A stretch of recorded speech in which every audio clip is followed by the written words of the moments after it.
À l'international, en France, au moins une personne a été tuée et plusieurs autres blessées ce mercredi dans le spectaculaire incendie d'un grand immeuble jouxtant l'hôpital Henri Mandor de Créteil, près de Paris. Reportage.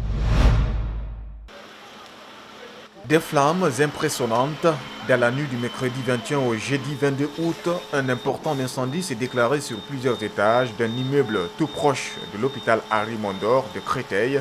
Le feu a démarré vers 23 h dans un bâtiment hébergeant des personnes qui travaillent à l'hôpital, notamment des élèves infirmiers, ainsi que des logements sociaux.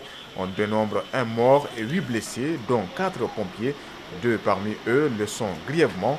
L'origine de l'incendie est pour le moment encore inconnue, même si les premiers éléments laissent à penser qu'il s'agirait d'un accident domestique. Le feu, démarré du 6e étage, s'est étendu sur les 10 niveaux du bâtiment, sur la totalité de la cage d'escalier. À Biarritz, où les dirigeants de cette grande puissance sont attendus pour 3 jours, la sécurité se décline aussi sur l'océan Atlantique, au large des côtes. Un dispositif de sûreté maritime qui fait intervenir Marine nationale, douane, affaires maritimes, gendarmerie et police nationale a été renforcé pour sécuriser le littoral. Suivez donc cet élément. Les bateaux semi-rigides s'élancent mercredi après-midi à toute vitesse du port d'Anglais, distant de quelques kilomètres de la voisine Biarritz sur laquelle tous les feux sont braqués. À leur bord, des équipes d'intervention de la police nationale, plus précisément des CRS, accompagnées de sauveteurs aquatiques plongeurs, s'engagent dans l'embouchure de l'Adour pour rejoindre les côtes biarrotes en quelques minutes. À Biarritz, où les dirigeants de cette grande puissance sont attendus dès samedi pour 3 jours, la sécurité se décline aussi sur l'océan Atlantique.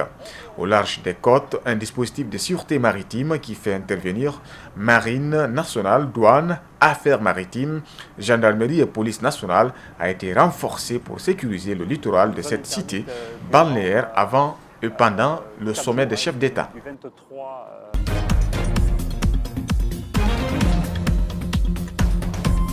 Le focus du 22 h, c'est une nouvelle rubrique à laquelle vous serez habitués dans nos éditions d'information. Notre focus du jour pour démarrer porte sur la culture et ce soir, nous parlons d'un artiste à la personnalité et au parcours atypique.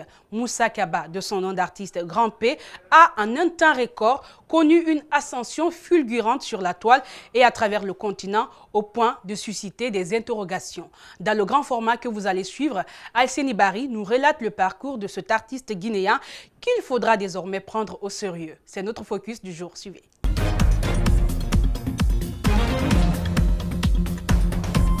Préparez-vous, car un nouveau talent est né et il promet de changer radicalement l'univers musical guinéen. Lorsqu'il faisait cette interview sur Espace TV, il ne s'attendait certainement pas à un changement dans son parcours, mais tout est parti de ce programme télé, l'autre journal.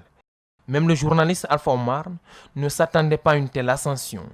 Son genre musical, c'était le Kotama, disait-il. Sa référence, Kerfala Kanté.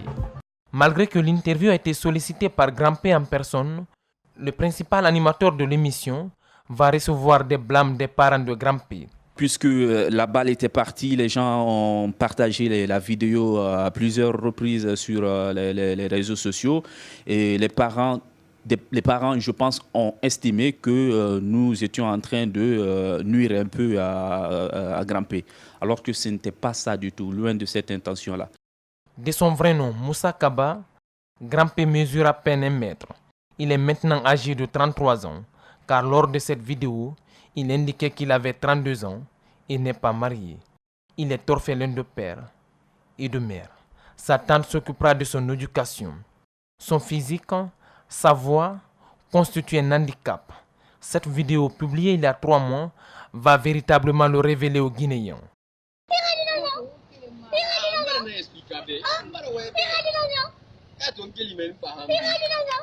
La vidéo est partagée par milliers sur les réseaux sociaux. Certains cadres du pays décident de lui venir en aide. Il se rend à la CAN, en Égypte, pour soutenir à sa façon les joueurs du Sili. Nabi Keita, Mohamed Yattara et les autres s'amusent aux côtés de Grand P. À partir de ce moment, il gagne en notoriété.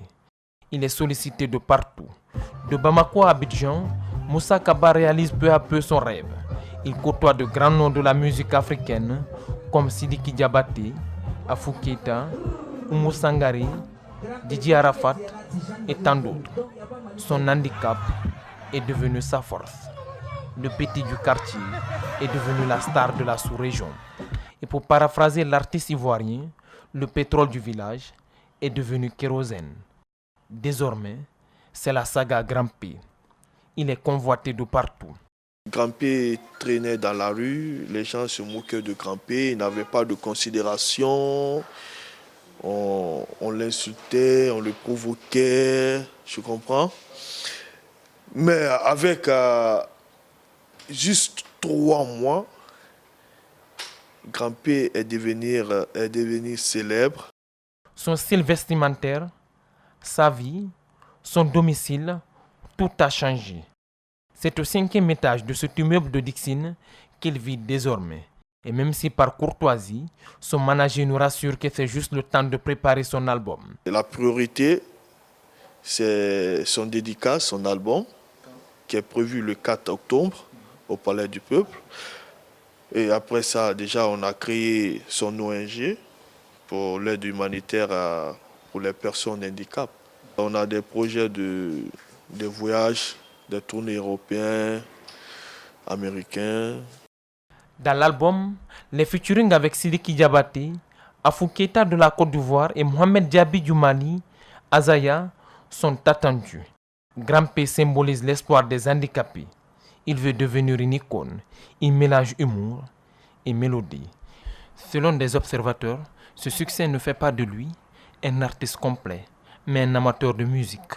Il dégage de l'espoir. Et cet espoir-là doit être accompagné. On va dire de manière musicale, il n'est pas totalement assis. Mais est-ce que la musique aujourd'hui répond à une sorte de standard? Pour bon nombre d'observateurs, Grand P peut être considéré comme personnalité de l'année. Il mérite d'être accompagné et suivi avec des projets qui pourront lui assurer ses soins et pallier son handicap.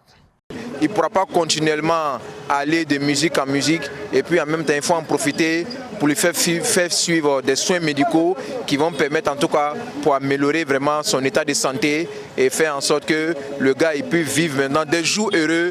La star du moment est rentrée au Bercail après une tournée qui a duré plus d'1 mois. Rendez-vous est pris pour le 4 octobre au Palais du Peuple pour le premier concert de ce nouvel artiste. Et c'est la fin de ce journal. Un grand merci à tous de l'avoir suivi. Merci à l'équipe technique du jour, mais aussi à la rédaction. Portez-vous bien. L'info, c'est un contenu sur Espace TV.